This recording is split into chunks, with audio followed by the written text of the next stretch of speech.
রাজারহাট নিউটাউনে কংগ্রেসের নির্বাচনী কার্যালয় উদ্বোধন, জয়ের লক্ষ্যে কোমর বাঁধছে হাত শিবির। আসন্ন বিধানসভা নির্বাচনকে পাখির চোখ করে সংগঠন গোছাতে তৎপর জাতীয় কংগ্রেস। রাজারহাট নিউটাউন বিধানসভা কেন্দ্রের অন্তর্গত হাতিয়াড়া মেঠোপাড়া এলাকায় মহাসমারোহে উদ্বোধন করা হলো জাতীয় কংগ্রেসের একটি নতুন নির্বাচনী কার্যালয়। শাহিন আক্তার হোসেনের নেতৃত্বে আয়োজিত এই অনুষ্ঠানে এদিন দলীয় কর্মীদের ভিড় ছিল চোখে পড়ার মতো। এদিন ফিতে কেটে নতুন এই কার্যালয়ের শুভ উদ্বোধন করেন রাজারহাট নিউটাউন কেন্দ্রের জাতীয় কংগ্রেস প্রার্থী শেখ নিজামউদ্দিন। তার সঙ্গে উপস্থিত ছিলেন বিধাননগর পৌর নিগমের প্রাক্তন পৌরপিতা তথা বর্ষিয়ার নেতা মৃণাল সর্দার। এছাড়াও স্থানীয় স্তরের একাধিক নেতৃত্ব ও কর্মী সমর্থক এই কর্মসূচিতে অংশ নেন। উদ্বোধনী অনুষ্ঠানে শেখ নিজামউদ্দিন বলেন, মানুষের পাশে থেকে লড়াই করাই কংগ্রেসের মূল লক্ষ্য। এই নতুন কার্যালয়টি আগামী দিনে এলাকার মানুষের অভাব অভিযোগ শোনার এবং কর্মীদের সাথে সমন্বয় রাখার প্রধান কেন্দ্র হয়ে উঠবে। অন্যদিকে মৃণাল সর্দার উপস্থিত কর্মীদের চাঙ্গা করতে বুথ স্তরে সংগঠনকে আরও শক্তিশালী করার নির্দেশ দেন। তিনি দাবি করেন, এলাকার সাধারণ মানুষ বিকল্প শক্তির সন্ধানে রয়েছে এবং কংগ্রেসই সেই আস্থার জায়গা পূরণ করবে। নির্বাচনের প্রাক্কালে মেঠোপাড়া এলাকায় এই কার্যালয়টি চালু হওয়ায় স্থানীয় রাজনৈতিক মহলে নতুন করে চর্চা শুরু হয়েছে। উদ্বোধনের পর একটি সংক্ষিপ্ত সভার আয়োজন করা হয়, যেখানে কর্মী সমর্থকদের উদ্দীপনা ছিল তুঙ্গে। পতাকা ও স্লোগানে মুখরিত হয়ে ওঠে গোটা এলাকা। রাজনৈতিক বিশ্লেষকদের মতে, রাজারহাট নিউটাউন কেন্দ্রে নিজেদের জমি ফিরে পেতে কংগ্রেসের এই তৎপরতা শাসক ও বিরোধী উভয় শিবিরের জন্যই ভাবনার বিষয় হতে পারে। এই হাতিয়াড়া অঞ্চলের সমস্ত কাজ এখান থেকেই পরিচালনা করা হবে এবং আগামী দিনে যে অশুভ শক্তি টিএমসি এবং বিজেপি যে সাম্প্রদায়িক বাইনারি পলিটিক্স করছে, সেই পলিটিক্সটাকে স্তব্ধ করার জন্য জাতীয় কংগ্রেস এই নির্বাচনে নেমেছে এবং আশা করছি সুবুদ্ধি সম্পন্ন মানুষ জাতীয় কংগ্রেসকে ভোট দেবে এবং বিপুল ভোটে জয়ী করবেন, এটাই আমি বলতে চাইছি। বর্তমানে যে সমস্ত কাউন্সিলর এবং এমএলএ আছে, তারা নিজের পলিটিক্সটা করছে নিজেদের স্বার্থের জন্য, জনগণের সেবা করার জন্য কেউ আসেনি। আগে মানুষজন যে কংগ্রেসেরকে আমি সওয়াল করেছিলাম এবং এর জন্য শাসক দল আমাকে সেভারাল টাইম আমাকে ডিটেন্স করে এবং 14 দিন 15 দিন কাস্টাডিতে নেয়, তারপরেও কিন্তু আমি কম্প্রোমাইজ করিনি। আগামী দিন আমি বিধায়ক হয়ে এলে রাজারহাটে যে সমস্ত জমিগুলো বিনামূল্যে নিয়েছে এবং জোর করে নিয়েছে, তার একটা প্রতিকার করব এবং সেই সমস্ত মানুষের একটা সুরাহা করব। যে সমস্ত জমি এখনো ফাঁকা পড়ে আছে, সেই সমস্ত জমিতে আমি একটি মাল্টি স্টোরিজ মার্কেট করব, যেখানে যাদের জমি গেছে তাদের পরিবারের লোকজন ওখানে দোকান পাবে এবং সাধারণ যে মানুষ আমাদের রাজারহাটের আদিবাসী, তাদের স্থান সেখানে পাবে। এটাই আমি করবো। আজকে দেখুন, আজকের দিনে রাজারহাটের ওই নিউ টাউনে এখানকার হাতিয়াড়া, কৈখালি, সর্দারপাড়া, নবাবপুর এবং রাজারহাট রাজারহাটের মানুষ কোনো লোক কিন্তু ওখানে বসবাস করে না, সব বাইরের মারুরিরা বসবাস। এর প্রতিবাদ আমি করব। আপনারা আমাকে ভোট দিন।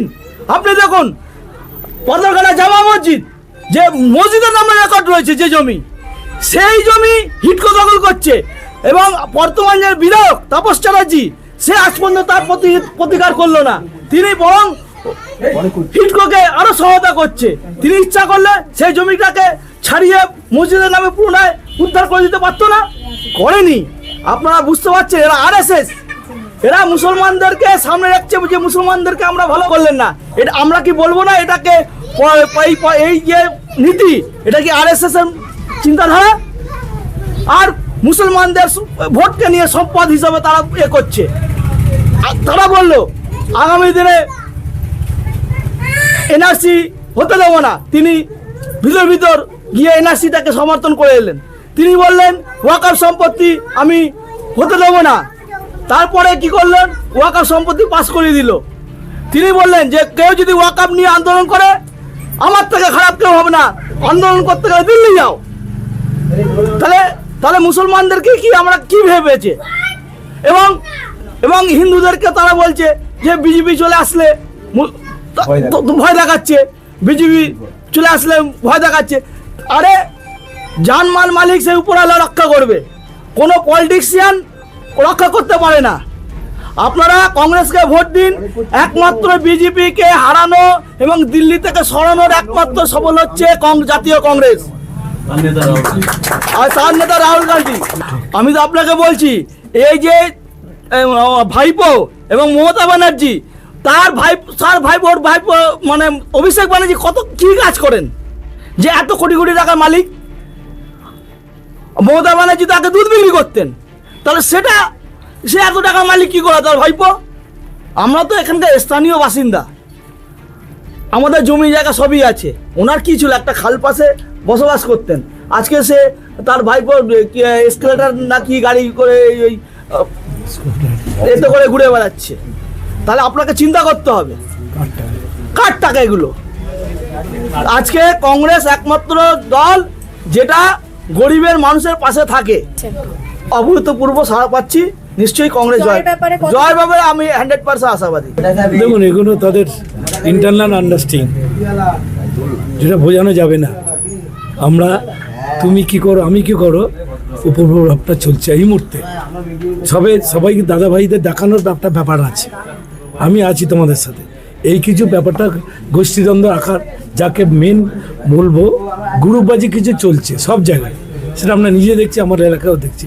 আমি মনে করি মানুষ, সাধারণ মানুষ যারা ভোট দেওয়ার ঠিক জায়গায় ভোট দেবে। আর জাতীয় কংগ্রেস হচ্ছে পুরনো দল, যাতে তারা তার যে দলের ঐতিহ্য আছে, সারা 100 বছরের ঐতিহ্য আছে, সেই দল আজও মরে যায়নি, আছে, থাকবে। আর কংগ্রেস সারা জীবন সারা ভারতবর্ষে আসবে। আজকের নয়, একটা দুঃসময় দেখবেন 2029 সালে যে লোকসভা নির্বাচন, তাতে কংগ্রেস দল আবার দিল্লিতে ফিরে আসবে, এটুকু মনে করি। এবং আজকের এই যে নিজামের সমর্থনে আমরা এখানে পার্টি অফিস উদ্বোধন করতে এসেছি, এতে ব্যাপক সাড়া পাচ্ছি, এলাকার মানুষের ব্যাপক সাড়া পাচ্ছি।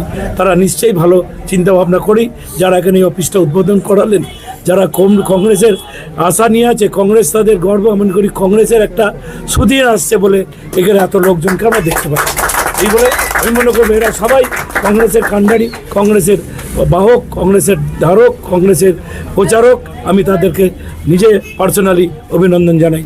এই বন্দে মাতরম, জয় হিন্দ। আর কিছু বলার নেই। আমরা মনে করি হাত ছিঁড়ে ভোট দিয়ে নিজামকে জয়যুক্ত করার জন্য আবেদন করি। শপথ এটাই থাকবে যে আমরা সুস্থভাবে ভোটটা যাতে করতে পারি, যাতে কোনো ঝুট ঝামেলা যাতে কিছু না হয়। এবং আমরা পরবর্তীকালে চাইছি যে কিছু পরিবর্তন হোক। আমরা তো অনেক সরকারকে দেখেছি, অনেক রাজ্যকে অনেক দেখেছি। কারণ কিছুদিন আগে আমাদের যে রাহুল গান্ধী যে কাজটা করেছেন, কিভাবে ভোট হতো, কিভাবে ভোটটা চুরি হতো, যেভাবে পাস করেছেন, তো আমরা চাইছি অনেকজনই এসছে, মোদিও এসে অনেক কাজ করে, কত কাজ করেছে এসে সব পাবলিকই মোটামুটি জানে। তো আমরা একটা চাইছি এমন একটা শিক্ষিত লোক আমাদের দেশে দরকার, সে কীভাবে রাজ্যটাকে চালাতে পারে। আমরা চাইছি যে তাদের হাতে একবার তুলে। রাজারহাট থেকে প্রীতি সিংহ রায়ের রিপোর্ট, রূপসী বাংলা মিডিয়া।